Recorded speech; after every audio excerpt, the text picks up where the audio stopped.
Pembahasan pada hari ini mengenai demokrasi di Indonesia ya. Dan sudah banyak dipaparkan teori-teorinya, dari teori-teori Yunani, ada Plato ya. Kemudian ketika demokrasi dijalankan di era Yunani atau 5 abad sebelum Masehi, itu kemudian mengalami pasang surut sehingga Eropa itu mengalami dark age ya, kegelapan ya, atau era kegelapan. Nanti abad ke-17 demokrasi itu bangkit lagi ya, ketika Thomas Hobbes misalnya menulis banyak mengenai filsafat negara, filsafat politik, kemudian demokrasi, dan juga Rousseau, seorang filsuf juga yang bicara tentang demokrasi, termasuk yang selalu kita rujuk yaitu misalnya Montesquieu dialah yang kemudian menggagas adanya transpolitika, yaitu pembagian ketiga parlemen, legislatif, yudikatif dan eksekutif tuh. Tetapi bagaimana demokrasi itu dijalankan setiap negara itu berbeda-beda ya. Demokrasi ala Amerika itu berbeda. Kalau Amerika itu tidak banyak partai ya, hanya ada 2 partai yang bertanding itu. Di Indonesia itu partainya banyak sekali itu ya. Tetapi itu pun juga mengalami pasang surut. Tentu demokrasi yang terjadi di awal kemerdekaan itu berbeda di era-era setelahnya gitu. Maka ada 4 macam demokrasi, setidaknya ada 4 macam demokrasi yang telah berlalu di Indonesia. Itu diawali oleh yang pertama siapa? Ya. Ada ada sistem demokrasi itu berbeda-beda ya. Itu di era Bung Karno itu berbeda. Di era Bung Karno itu ada dua macam ya. Ada namanya demokrasi terpimpin ya. Itu kemudian diawali demokrasi parlementer, yaitu kepala negara seperti Bung Karno di era 1950 sampai 1959 ya, sekitar 9 tahun. Itu hanyalah simbol negara itu.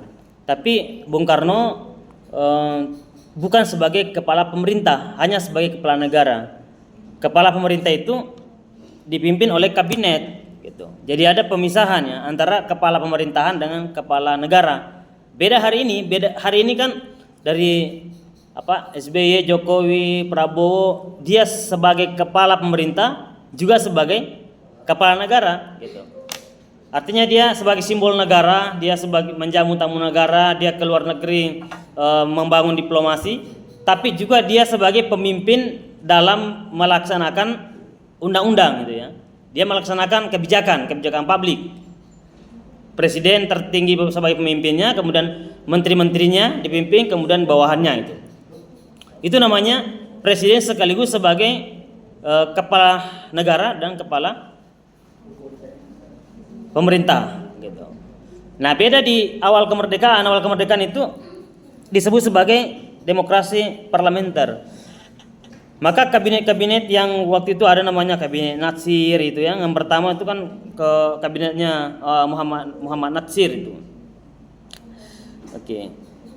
Kemudian ada sekitar 7 kabinet itu yang memimpin dari 19, tapi tidak ada yang bertahan, hanya 2 tahun. Kabinet Natsir itu sekitar 2 tahun saja. Kemudian ada kabinet Sukiman, itu 1951 1952, itu cuma 1 tahun saja. Ada kabinet Wilopo ya. Setelah itu kenapa? Karena tergantung partai ya waktu itu. Dan yang menjadi pemegang di atas pemerintah itu ada namanya parlemen gitu ya, disebut sebagai parlementer tadi itu. Nah, parlemen itu artinya DPR. Nah, kalau anggota dewan itu tidak sepakat lagi oleh kepala pemerintah seperti kabinet Natsir, itu diganti. Jadi gitu ya. Jadi presiden tetap, Soekarno tetap, tapi kabinetnya yang diganti, yang sebagai pelaksana tugas ya, sebagai pelaksana kebijakan. Itu mengurus anggaran, mengurus kebijakan publik, mengurus masyarakat, itu namanya kabinet. Nah, kabinet Natsir diganti, kemudian masuk lagi kabinet yang kedua, misalnya kabinet Sukiman. Itu ya siapa yang menentukan? Itu parlemen atau anggota dewan. Gitu. Nah, setelah itu 1959 berubah, Bung Karno mengeluarkan dekret ya, di mana demokrasi itu kembali di tangan presiden, maka disebutlah sebagai demokrasi terpimpin. Jadi penguasa tunggal adalah presiden, legislatif tidak boleh, ya anggota dewan tidak boleh, dan yudikatif tidak boleh. Tapi yang melaksanakan adalah presiden. Maka yang menjadi andalan utamanya dulu adalah Nasakom. Ya. Jadi ada tiga pemikiran besar dari Bung Karno yang bukan hanya dikenal di Indonesia, tapi juga diperkenalkan di kancah internasional di PBB ya. Bung Karno ingin melakukan satu terobosan baru dalam dunia kepemimpinan, di mana dia ingin menyatukan antara komunisme, itu nasionalisme, komunisme, dan Nasakom. Nah, ini kan yang dua hal yang sangat kontra waktu itu ya. Orang yang coba itu cek apa itu Nasakom. Anda kan pernah dengar Nasakom ya? Oh, bukan Nasution, itu beda ya. Itu tentara ya, yang diculik ya. Oke. Nasakom, itu konsepnya Bung Karno ya. Ada yang ingin berpendapat apa? Nasionalisme, agama, dan komunisme. Oke. Jadi kalau komunisme itu dianggap anti agama ya, Bung Karno itu seorang pemimpin, bukan hanya seorang pemimpin secara kenegaraan, tapi dari segi agama juga ingin mengharmonikan antara agama komunis itu dan nasional. Ini kan konsep yang belum ada di dunia itu. Bung Karno kan pemikir besar, ya. Jangan heran Bung Karno itu pemikir besar, dan banyak sekali pikiran-pikiran itu sangat dikagumi oleh negara-negara berkembang dan negara-negara maju ya. Kan selama ini agama sering dikontraskan dengan komunis, tapi di tangan Bung Karno ingin disatukan itu, berjalan harmonis antara negara, agama, dan komunis gitu. Tapi mungkin dianggap berbahaya bagi negara lain itu, negara-negara adik kuasa ya. Maka sahabat Bung Karno misalnya di Amerika, presiden Amerika termuda itu namanya John F. Kennedy, itu juga pemikirannya seperti Bung Karno ya, mirip-mirip itu, ingin membawa Amerika lebih baik dan macam-macamnya, lebih kuat. Itu juga meninggal ya, mati muda ya, ditembak gitu. Bayangkan Bung Karno juga dilengsarkan gitu. Ada skema kalau dalam membaca geopolitik ya, ini ada skema pelengseran masing-masing ya, di mana Bung Karno ingin menasionalisasikan semua aset negara, tidak boleh dikelola oleh pihak asing, semua negara sendiri yang harus mengelola, dan itu tidak dikehendaki oleh para pemilik modal ya, yang menguasai Amerika, yang menguasai negara-negara lain, termasuk yang menguasai Indonesia ya. Begitu. Maka jalan satu-satunya Bung Karno harus dilengsarkan, dan John F. Kennedy juga harus dilengsarkan sebagai presiden Amerika. Itu. Karena ada hubungan dengan Bung Karno ya. Jadi hampir kita melakukan berdikari ya, nasionalisme, tapi itu tidak dikehendaki itu oleh kekuatan-kekuatan lebih besar daripada yang ada di Indonesia. Kemudian masuk ke eranya Soeharto ya, disebut sebagai Orde Lama, Orde Baru ya, Orde Baru. Soeharto memimpin 32 tahun ya, paling lama dalam kepemimpinan demokrasi di Indonesia, yaitu adanya kekuasaan melalui tentara ya, birokrat, dan Golkar gitu ya. Golkar sebagai partai yang selalu menang pemilu ya. Itu sudah ditentukan sendiri itu ya. Pemenangnya sudah ditentukan ya. Artinya pemilihan itu ya rakyat tidak memiliki suara yang sama hari ini gitu ya, yang memilih. Oke, sudah ditentukan itu siapa yang menjadi pemenang, sudah ditahu siapa pemenangnya, meskipun ada lawannya tapi tidak mungkin menang gitu. Nanti itu ketika jatuh era itu bisa saja ya, bisa diganti oleh B.J. Habibie, dan B.J. Habibie diganti oleh pemilihan umum seperti eranya Abdul Rahman Wahid dengan Megawati ya. Itu pemilihan umum. Oke. Tapi di era SBY lah yang paling demokratis ya, yang paling demokratis setelah reformasi itu. Nah, setelah reformasi itu ciri khas dari demokrasinya adalah adanya keseimbangan ketiga parlemen. Ketiga birokrasi tadi ada legislatif, yudikatif dan eksekutif itu ketiganya berjalan ya secara seimbang. Itu ditandai reformasi begitu. Kalau di eranya Soeharto masih dominan ya, masih dominan tentara, kemudian dikuasai birokrasi dan partai tertentu seperti Golkar. Golkar selalu sebagai pemenang pemilu dan menjadi penantang terus-menerus puluhan tahun adalah PDI. Ya, berbagai macam cara jatuh, bangkit lagi, terus melakukan perlawanan sampai akhirnya jadi pemenang pemilu gitu ya. Dan mengherankan karena Golkar yang sangat besar itu akhirnya juga banyak yang mengalami kekalahan itu.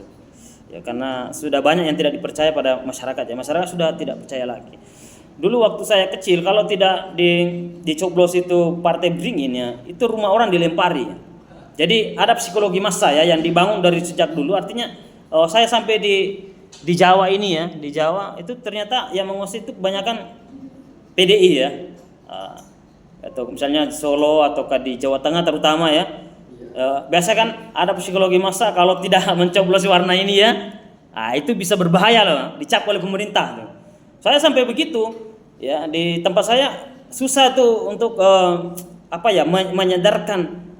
menyadarkan orang tua saya itu. Saya bilang nggak apa-apa pilih SBY Demokrat, nggak bisa nanti rumah kita dilempar kalau tidak mencoblos ini yang kuning itu. Artinya diintimidasi zaman dulu ya untuk memenang pemilu itu. Ya, Golkar melakukan intimidasi kepada masyarakat. Siapa yang dianggap mengkhianat itu ada mata-matanya. Padahal sebenarnya kalau mencoblos itu kan orang tidak tahu sebenarnya ya, tidak tahu kita memilih partai apa. Tapi masyarakat itu sudah tertanam dari dulu. Pernah terjadi kalau di Sulawesi Selatan itu kan ciri khasnya Golkar. Ya, Golkar yang jadi pemenang pemilu selalu begitu. Kalau di Jawa PDI gitu. Saya melihat ada kesamaan antara PDI di zamannya era-eranya Soeharto, Golkar yang menguasai, kemudian yang melakukan perlawanan oposisi tulen adalah PDI. PDI juga begitu untuk melakukan psikologi massa, maka ada penekanan kepada masyarakat. Akhirnya tertanam juga masyarakat. Kalau kita tidak memilih warna merah ini ya, PDI, kita bisa dibenci oleh pemimpin misalnya gitu. Sama di Sulawesi juga begitu ya. Kalau tidak memilih yang kuning, Partai Golkar, kita akan dilempari rumahnya, dibenci pemerintah, tidak dikasih bantuan macam-macam itu. Dan itu tertanam sampai saya SD selesai, kemudian masuk ke madrasah Zanawiyah. Tapi lama-lama sudah mulai bergeser. Karena aman-aman saja ternyata. Ternyata rumah kita tidak dilempari ya. Iya, SBY menang, kita memilih Demokrat, ya Partai Golkar nggak bisa apa-apa gitu. Beda zaman dulu gitu. Sekarang udah reformasi. Tapi orang-orang tua kita itu tidak, tetap psikologi itu sudah dibentuk ya. Itulah kekejaman politik masa lalu ya.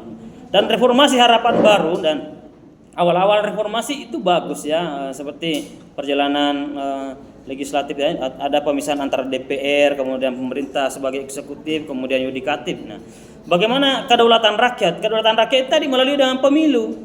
Itu sebenarnya di situ ya kedaulatan kita. Bagaimana kedaulatan rakyat adalah memilih wakil kita yang terbaik gitu. Nah, persoalannya sekarang karena itulah yang ditentang ada threshold itu, ada 20% ya ambang batas sebagai calon calon. Nah, mudah-mudahan bisa kita betul-betul memilih ke depannya calon yang yang berkualitas. Nah, selama ini kan kita memilih calon yang bukan pilihan kita sebenarnya gitu, karena sudah disiapkan oleh partai. Misalnya siapa? Jokowi, Prabowo. Tapi kan masih banyak tokoh-tokoh lain yang masih bagus. Misalnya siapa? Ya, misalnya Dim Samsudin, Amin Rais. Siapa lah? Masih banyak lah pilihan-pilihan lainnya, tokoh-tokoh hebat, profesor-profesor kita misalnya Refli Harun atau pengamat tata negara macam. Kan masih banyak pilihan gitu. Mengapa di stoknya hanya 2 gitu. Itu permasalahan. Akhirnya rakyat itu mau tidak mau harus memilih. Dan ada yang tidak memilih, namanya golput. Ya, tidak memilih pun juga pilihan. Jadi semuanya adalah pilihan. Memilih tidak memilih semuanya pilihan. Meskipun kita harus banyak fatwa-fatwa ya haram hukumnya untuk tidak memilih gitu. Terus gimana kalau saya memilih yang saya pilih zalim? Apakah saya bertanggung jawab pada dosanya? Iya bertanggung jawab karena Anda memilih gitu ya. Tapi mau tidak mau itu pemaksaan ya. Terpaksa kita harus memilih. Kalau itu ambang batas 20% ya. Artinya partai tidak mesti berpartai yang kedua, tidak mesti ada partai yang mengusung. Berarti tahun 2029 kita akan melihat satu perhelatan politik yang tidak hanya diatur oleh partai ya, tetapi kita bisa disuguhkan banyak pilihan calon pemimpin dan itu kita bebas memilih dan itu disiapkan untuk itu tahun 2029. Tapi semoga itu terjadi. Tapi agak tipis harapan itu karena mulai sekarang orang sudah mulai konsolidasi MBG macam-macamnya katanya untuk pemenang pemilu selanjutnya. Itu kan sudah berat kalau sudah begitu ya. Artinya susah payah ini yang tidak punya partai atau punya partai tapi tidak mencukupi ya suaranya 20% dan macam-macam. Kalaupun itu 0% ya, artinya ada harapan baru ya. Nah, itu yang kira-kira harapan kedepannya karena hari ini tidak ada harapan ya. Karena setelah terjadi persekongkolan yang luar biasa antara parlemen, legislatif, yudikatif dan eksekutif. Ya, di mana pemerintah menguasai DPR juga menguasai penegak hukum. Itu yang bermasalah. Nah, yang kedua, kedaulatan secara hukum tadi ya, kedaulatan secara suara tadi harus ada dan kedaulatan secara hukum, yaitu di mana hukum itu berjalan sesuai dengan konstitusi. Tidak boleh ada pelanggaran dan tidak boleh ada keistimewaan tertentu. Nah, itu kalau itu terjadi maka kita baru bisa merasakan kedaulatan. Sekarang belum berdaulat ya. Karena apa yang kita pilih itu bukanlah pilihan yang sesungguhnya. Kemudian ada orang yang memilih di negeri ini bukan karena hati nurani, bukan karena pemahaman, karena memang tidak punya pemahaman, tapi hanya karena bansos, intimidasi, pemaksaan, macam-macam. Ya, guru-guru didatangi di sekolah. Itu teman saya ada yang keluar jadi guru. Kenapa? Karena dia prinsipnya lebih baik saya dianggap pengkhianat daripada munafik. Tuh. Nah, kau kenapa ya? Itu teman-teman saya itu disuruh dipaksa untuk milih ini. Artinya di sisi lain dia mengatakan wah saya netral, tapi di sisi lain dia sudah dipaksa untuk memilih itu, maka dia tidak mau masuk ke golongan munafik.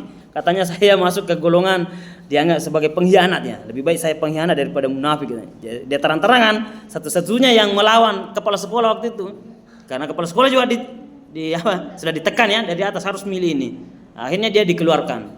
Setelah dikeluarkan lanjut S2 di Makassar, alhamdulillah sekarang jadi dosen di IAI di Kabupaten Wajo ya. Jadi melompat kelas gara-gara dicap pengkhianat tadi. Ya itulah konsekuensi. Masyarakat dikasih bansos gitu kan, belum waktunya bansos, anggarannya bansos semua itu. Itu artinya menyogok masyarakat untuk 5 tahun ke depan. Nah, partisipasinya apa? Setelah Anda berpartisipasi, Anda lagi berpartisipasi selanjutnya adalah pajak yang luar biasa, kebutuhan pokok yang naik dan macam-macamnya itu ya. Suara Anda tidak didengarkan karena ini. Nah, kedepannya semoga bisa ada perubahan ya dari 4 model demokrasi tadi. Kedepannya bisa lebih baik, yaitu adanya kekuatan tersendiri dari penegak hukum, kemudian pembuat undang-undang dan pelaksana kepemimpinan. Baik, siap-siap.